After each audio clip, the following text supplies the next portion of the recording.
मेरे सभी दोस्तों को नमस्कार। आज मैं एक छोटा सा विश्लेषण करने जा रही हूँ जिससे कि हम सभी को अपने मन के बारे में कुछ पता चलेगा और प्रकृति के साथ हमारा रिश्ता थोड़ा सा और सहज हो सकेगा। तो मैं कक्षा 7वीं के बच्चों को एक पाठ पढ़ा रही थी जिसका नाम है हिमालय की बेटियां। यहाँ पर लेखक श्री नागार्जुन जी जो हैं वो बता रहे हैं कि किस तरीके से हम नदियों को सिर्फ माँ के रूप में देख रहे हैं और वो इस चीज का आग्रह कर रहे हैं लोगों से तो नदियों को मात्र माँ की तरह ना देखें, उन्हें बेटियों की तरह भी देख सकें और बहनों की तरह भी देख सकें। इसका मनोवैज्ञानिक विश्लेषण मैं आज करना चाहती हूँ। प्रकृति को माँ जिन लोगों ने कहा उनका मनोविज्ञान बहुत ऊंचा था और उनके मन की स्थिति भी आज के आदमी के मन की स्थिति से कहीं बेहतर थी। इसीलिए उन्होंने प्रकृति को माँ का दर्जा दिया और उसे पूजा। लेकिन उस मनोविज्ञान को हम लोग अब नहीं समझ पा रहे हैं और उसका गलत उपयोग कर रहे हैं। वो किस तरीके से, हम देखते हैं इस बात को। हमने खुद ही प्रकृति को माँ कह दिया और फिर उसका दोहन करना शुरू कर दिया ये कहकर कि वो तो माँ है और माँ के ऊपर तो बच्चों का अधिकार होता है कि वो उनसे सारी सुविधाएं ले सके और बच्चों का भरण पोषण करना माँ का कर्तव्य होता है। तो ये कर्तव्य भी हमने ही उस पर थोपा, माँ भी हमने ही उसको बोला। कोई भी नदी हमसे कहने के लिए नहीं आई कि वो हमारी माँ है।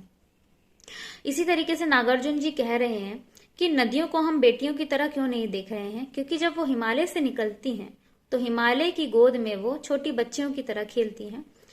जब वो मैदान पर आती हैं तो एक युवती की तरह अपने प्रेमी से मिलने के लिए दौड़ी चली जा रही ऐसी प्रतीत होती हैं और उनका प्रेमी है सागर।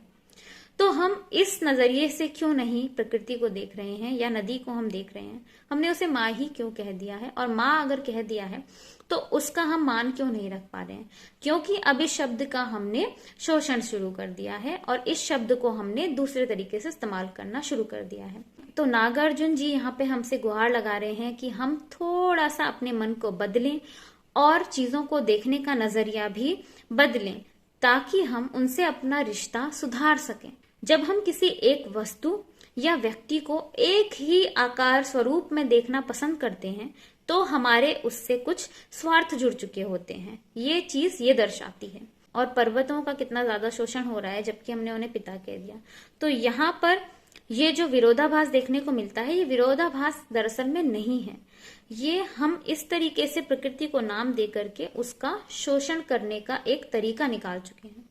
मैं फिर से रिपीट करना चाहूंगी कि जिन महात्माओं संत जनों ने ऋषियों ने इन्हें माँ और पिता का दर्जा दिया होगा उनका मनोविज्ञान जो था वो आज का मनुष्य नहीं समझ पा रहा है और अपने तरीके से उनकी बात को इस्तेमाल करके अपने फायदे के लिए आगे बढ़ रहा है। तो हम इन चीजों को अलग अलग करके देख सकें कि हमारा मन इन चीजों से कैसे खेल रहा है और मूल रूप में वो बात क्या थी उस चीज को समझने की कोशिश करें।